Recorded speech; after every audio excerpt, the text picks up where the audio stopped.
to Sherlock's home, and yeah, first thing you see is a dead body that looks like me. With yeah, this is the disguise I had to use to sneak in. I guess I had to sneak in looking like Mauricio to the landlady. That's all I got. Anyway, so what started out as to be a vandalism case turned out to be a thief, a thief case or whatever. But then as soon as we found the thief location, we walked in here and he's dead. So what we have so far analyzed and thought of. So Mauricio was here when another assailant broke into his flat or his apartment. Mauricio grabbed the bottle, charged in at the mysterious assailant. Like I said, last episode we called him Assailant B, so we're gonna go with that. Assailant B. Mauricio had Assailant B up against the wall, but as you can see here, where there's a fork, usually there's also a knife. There's no knife there. That's because Assailant B used the knife to slash Mauricio blindly at his throat, because with the wine bottle obviously had some wine in it, so he was blinded. And then for some reason, right, the attack started happening here by the chair. Mauricio grabs the he grabs the painting but doesn't use it as a weapon, which is quite odd, to be honest. Anyways, Mauricio starts lying here on the floor, and then the thief came to his senses, realizing what he's done, so he tries to bond his Mauricio, but he's already dead. And how do we know that? Well, there's a rag right next to on his left, and the blood is a bit more drier, so we know that it was used a lot earlier than Mauricio, or a lot later. I don't know, something like that. Anyways, so now we are gonna go into the Mind Palace and start connecting some shit. Connect the dots. So coal footprints, hand traces, and footprints made by coal dust were found in Vogel's gallery. Now, gallery intruder is a smoker who limps at Malpal cigarette butt found. Nah, I think we've already know that these two had nothing to connect to each other. The painter's flat was searched. The chest was open and drawers clearly indicated that someone had thoroughly searched the painter's flat. The thief was caught by the painter. The painter caught the thief off guard. Obviously, that's connected. The painter was killed in a fight. The altercation at Mercurio's flat seemed to have led to the painter's unintended death. Alright. Oh, my bad. It was that. Duh. Of course. The visitor didn't want to kill Mercurio. The Mercurio murder wasn't the thief's goal. We know that. And then I don't think any of these will have anything to do with each other, but screw it. Let's go ahead. Okay. Just gotta be sure. Alright. So, we have now our new clues. So, but the wife blinded him. Okay, so let's read the last one. But why did Mercurio want to grab the painting in the middle of a fight?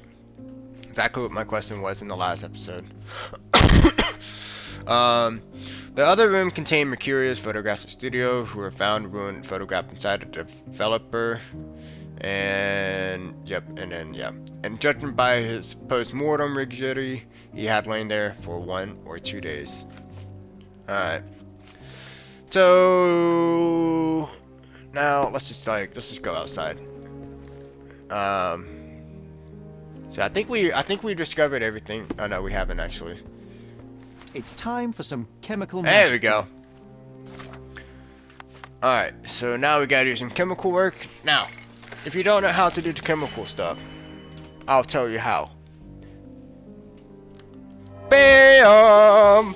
No, I'm pretty sure there's a YouTube guide explaining it a lot better than the game does how to do this stuff, but I mean, anyways, I managed to erase the blood by using chemicals.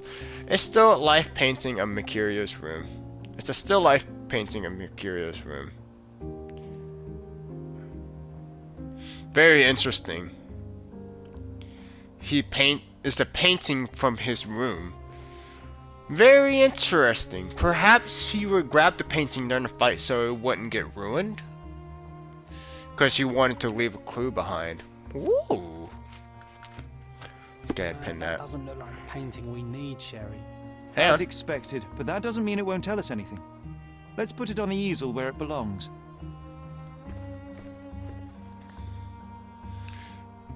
Ah, this is gonna be like a connect the dots kind of thing.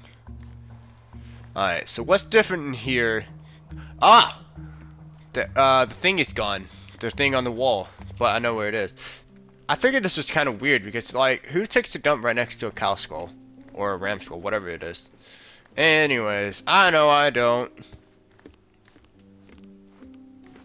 Okay, we gotta connect this thing. I guess this is his most ordinary painting. Spot the two differences, John? So we know If the this is intruder gone. didn't take it, the skull should be somewhere here. So, bam.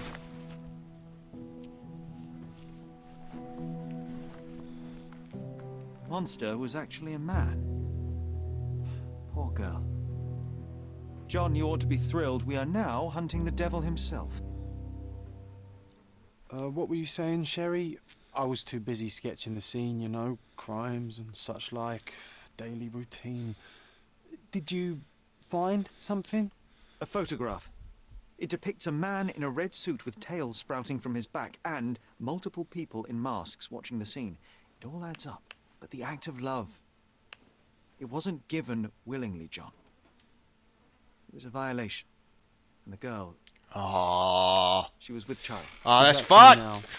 Did you recognize someone? No. Although the victim is not from Cordona, she is African. Look at the ritual scars on her face. Get that image out of your brain. You have to continue the investigation. I must speak to the landlady. Perhaps she saw or heard something. Sherry, you cannot tell her the truth about Mercurio. It will hurt her. John, that's illogical. We can't leave the Sooner body or later, there. She will come here and discover a corpse, and I still need to talk to her. Just avoid mentioning corpse, all right?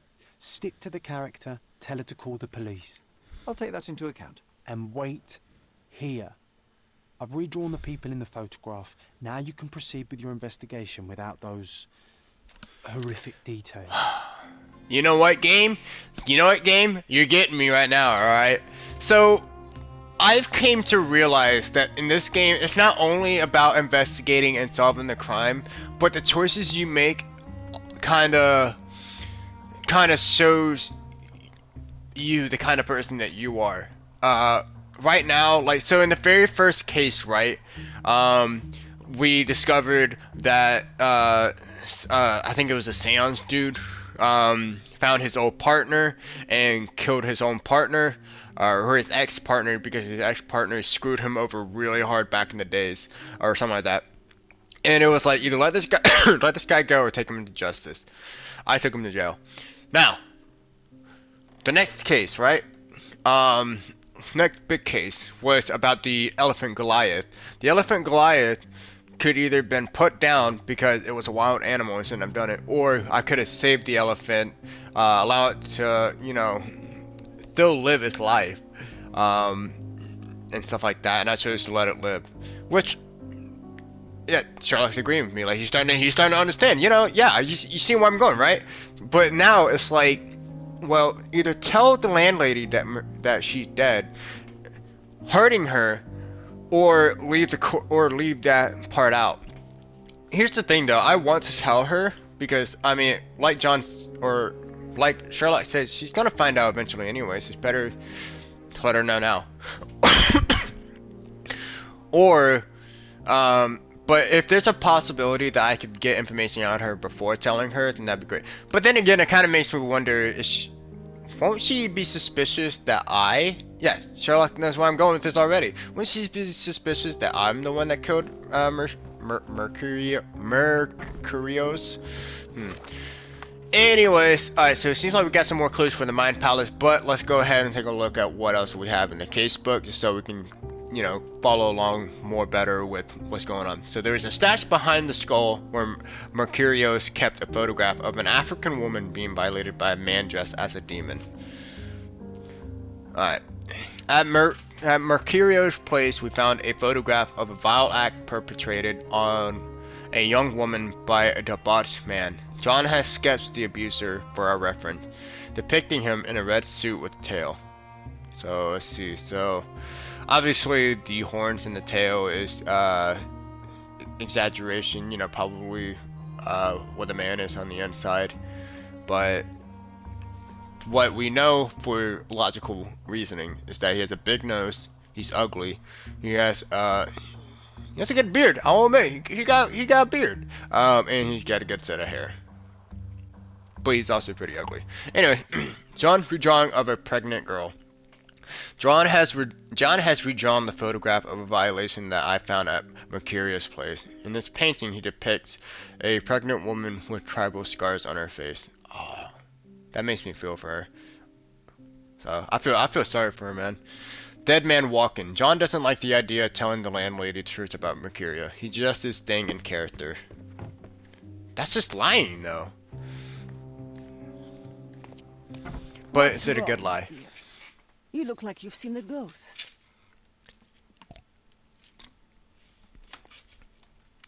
Ah!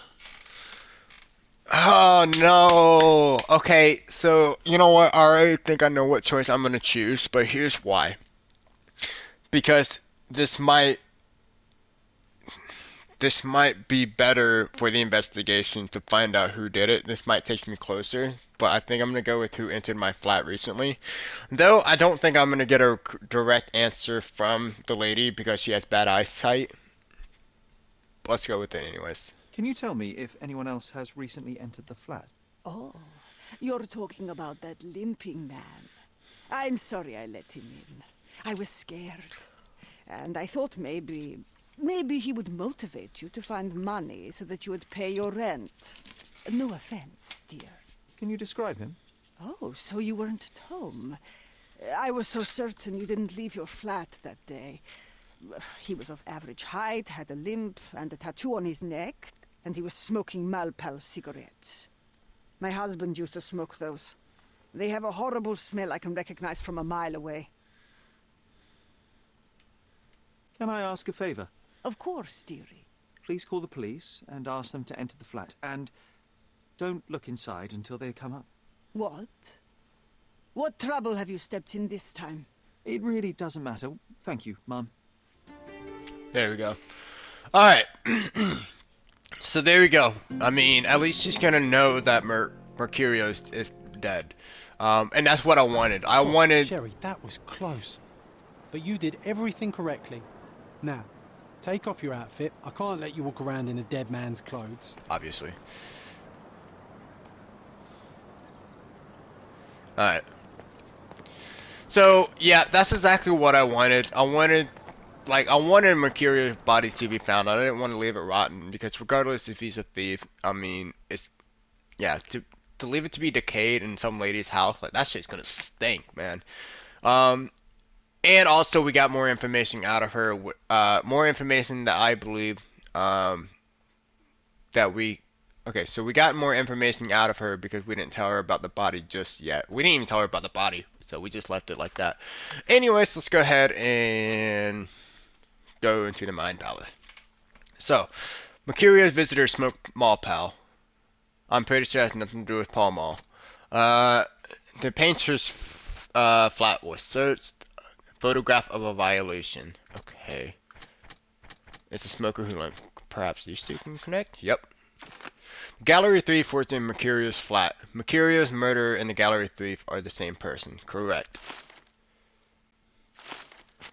And I doubt any of this. Oh, it does. Okay. Visitor might have wanted the photo. The visitor's intention might have been to locate the terrible photograph. Here we go. The thief wanted the photograph. The thief was at Mercurio's flat to steal the photograph, but found Mercurius instead and killed him in self-defense. Okay. So what I'm thinking right now is that whoever the thief that entered and killed Mercurio may have been the same person who had possibly violated the woman, but he didn't want that getting out there. That's all hypothetical though. So let's continue with the investigation, as of course. So right now our next thing is to locate the woman. John redrawn. So John has redrawn the photograph of a violation that found at Mercurius Place, and this painting depicts a pregnant woman with tribal scars on her face. Okay. Well, let's see. So I guess I'm gonna have to go around asking people, but like, who am I gonna be asking? So, will it be in the same? Are they in the same district? I mean, thing is, she's African, and I haven't noticed any Africans here. Are you able to help me? I don't know, but you got me curious. Ah, yes, I know. I get what you're doing. Alright, I'm thinking I might dress up as an Ottoman, but I don't know. That seems a little too weird. Why would I dress up as an Ottoman? Wait, Ottomans and Africans are the same. I honestly, forgive me for my ignorance. I do not ask know you something? that much of A history. man like you should not speak to a man like me. This isn't working. You might need a different... Let's see.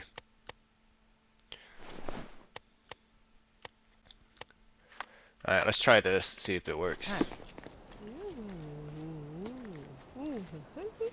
May I ask for your assistance? My friend, I know nothing. I'm sorry. Okay. I think we're missing something.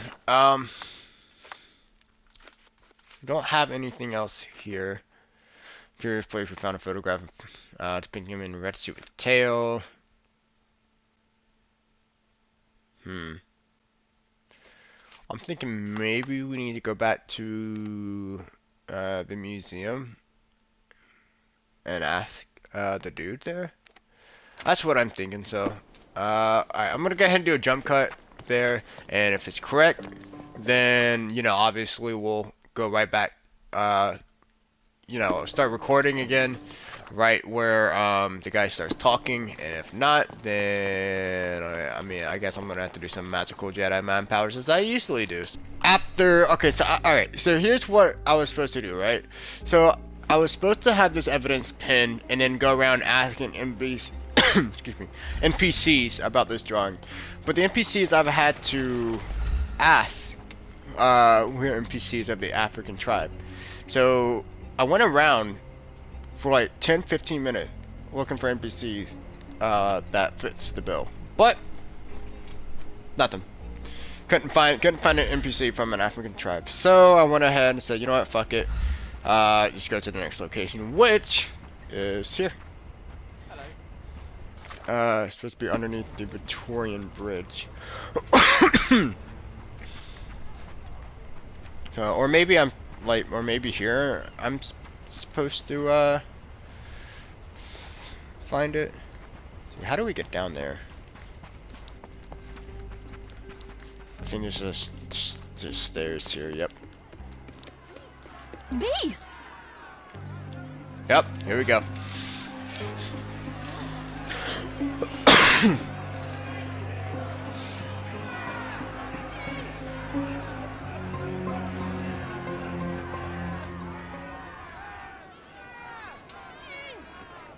Murderers! They're completely livid. Alright. The woman has tribal scars, and the only place in Cordona where people can have those is at refugee camp, which is where we have. First they come to are our right now. land, then they murder our people. Can you satisfy my curiosity? A solid question, sir, but I don't have the answer. Murder? Beasts? Sir, this place is off limits to the public. Please state your business or leave, or I shall request that the police escort you out. My name is Sherlock Holmes. I'm a private investigator. I'm looking for a witness for a case. A private investigator? Really? Even so, you're not authorized. I can't let you in. And you are? I'm Ronald Harlow, here to handle the refugee situation on behalf of City Hall. I'm the acting supervisor here, so I have full authority here to ask you to leave, or I shall order the police to detain you for trying to pass the blockade. Please, step back. Alright, let's see what we got here. Pale bags under her eyes, work indoors, poor lighting. Works indoors, pale lighting. Very interesting, I've never guessed that. Tries to appear older.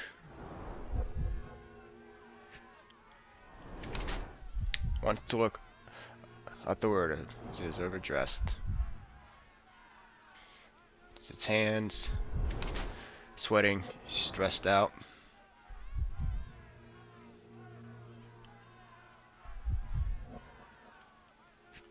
Clean shoe? Nah, they're dirty actually. No, I was right. Dang it. Alright. So overdressed, wants to look authoritative, damp palms, sweating and stress, pale bags under eyes, working doors, poor lighting, clean shoes, sedentary, slight mustache, tries to appear older. Tired pen pusher. Ronald Harlow is a depressed young clerk exhausted by his day-to-day job. City Hall has assigned him to oversee the refugee camp, but he is too tired and indifferent to solve the problems that arise. He has a scant mustache, which he thinks makes him look older. Pale skin and bags under his eyes suggest he is tired of his dark, cramped office space, office, which he rarely leaves, yet judging by his clean and barely worn shoes, he has not favored the outdoors in any case. Sweaty palms suggest that Ronald is stressed. He might have worn fewer clothes considering today's weather. That is very freaking accurate to what we have here on the left. But, as we should, let's go ahead and look at the next option. Day's formulist. Ronald Harlow is a pale young clerk who tries his best to oversee the refugee camp assigned to him by City Hall. He is not very happy with such a responsibility, but he has always done things by the book and execute all tasks he is given. However, he lacks the experience to deal with the problems outside his writing desk. He's attempting to look older than his years by growing a scant mustache. Pale skin, bag under his eyes suggests he works at a poorly lit office which he rarely leaves, judging by his clean and barely worn shoes. He craves to look authoritative by wearing smart clothes, but his look is out of place, including his sweaters. Sweaty palms suggest that Ronald is extremely stressed by being outside of his comfort zone. That is also really accurate. Okay, so let's go ahead and analyze this real quick. We got our hints on the left, got our thing on the right. So, you see, depressed young clerk. Nothing signifies that he's depressed, but he is stressed out. He also signed him to oversee the refugee camp. He's tired and indifferent to solve the problems that arrive.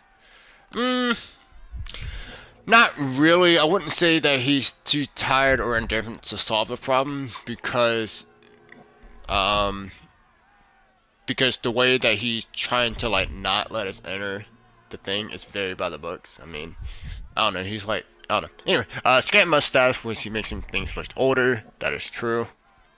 He wants to look older.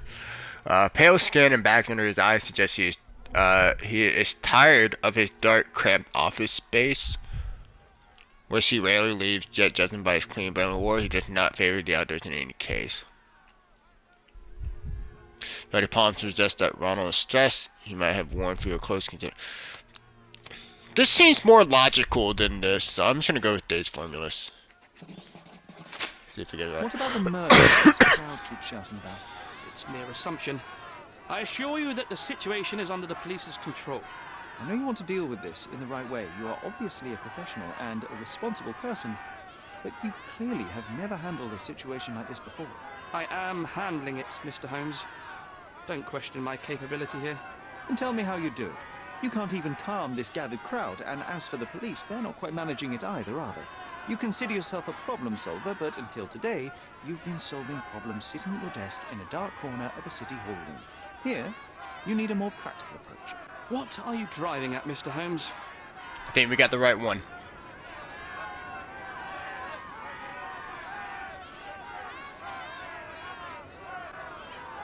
I can help you to handle the situation if you're truly interested in solving things quickly and quietly. And how exactly would you manage that? Simply tell the police that I'm with City Hall and I'm permitted to investigate the scene. I'll work out the rest, but in return I need your help finding my witness. She's a young refugee. She's with child or was with child recently. Look, there is indeed a dead body inside the camp. So even if the girl you are looking for is there, all the refugees are now being detained and interrogated by the police. They won't allow you to speak with her, and I can't do anything about that until the situation settles down. So it's in our mutual interest to settle it. Oh. I suppose that things are bad enough that I ought not shy away from help. All right, Mr. Holmes. I'll tell the police to allow you to come inside. Just tell me when you're ready. Mr. Harlow, how did the refugees end up here exactly? Oh, so you're not from around here yourself? I've been away for some time, but I read the papers. Yes, this whole story has been in the papers for almost a year now. They were smuggled to Cordona on a ship from Africa. Smuggled? Then why didn't you deport them? The smugglers managed to sneak them to shore and hide them inside an abandoned warehouse. When the police raided the warehouse and found the refugees there, the ship was already gone. We aren't even certain as to which ship it was. We have busy shipping routes with other colonies these days, you see. So you decided to lock them up under a bridge? There was no other option. We're still trying to work out what to do with them. I only hope we'll find a humane solution and not put them on a raft and float them out to sea. Mr. Harlow, what exactly do you do here? What are your responsibilities? What I do and what I am responsible for are two different realities, Mr. Holmes. On paper, I am in charge of the camp territory, security, provision, and the refugees in general. What I actually do most of the time is knock on every City Hall door trying to obtain some funding, or at least rations for the camp. Are the police here on City Hall's behalf too? They are, minus those who came here after the body was found. The governor won't let the refugees disperse into the island, so there's a significant police presence guarding the camp. Naturally, they answer directly to the police. I have some influence here, but I'm not their direct authority. I'm ready to take a look at the scene. All right. Go inside the camp and find Inspector Tewkesbury. He's the officer investigating the scene. Tell him I sent you. Say you're an independent expert from City Hall. He'll fill in the details for you. I'll find my way with words. Thank you, Mr. Harlow. Alrighty. So we got 2 new evidence. Check it out. Alright. So, oh yeah, this is just character portrait. So we pretty much got this right, which is good. Refugee camp crime scene. A crowd has gathered at the entrance of the refugee camp. The police are trying to calm people down. Ronald Harlow, an official from City Hall who oversees the camp, says a dead body was found inside the camp, and the police suspect the refugees of murder. I have promised to find out what happened. In exchange, Harlow will help me find the abused refugee woman from the photograph. Okay, cool. There we go. So we're gonna go ahead and end the episode here. Just so like next time when we come back in, we have this group of information that we have right now, but then when we come back in Monday, we'll have that group of information to start off with too, and then connect the dots or whatever. Anyways, I will see you guys in the next episode. Thanks so much for watching. Later.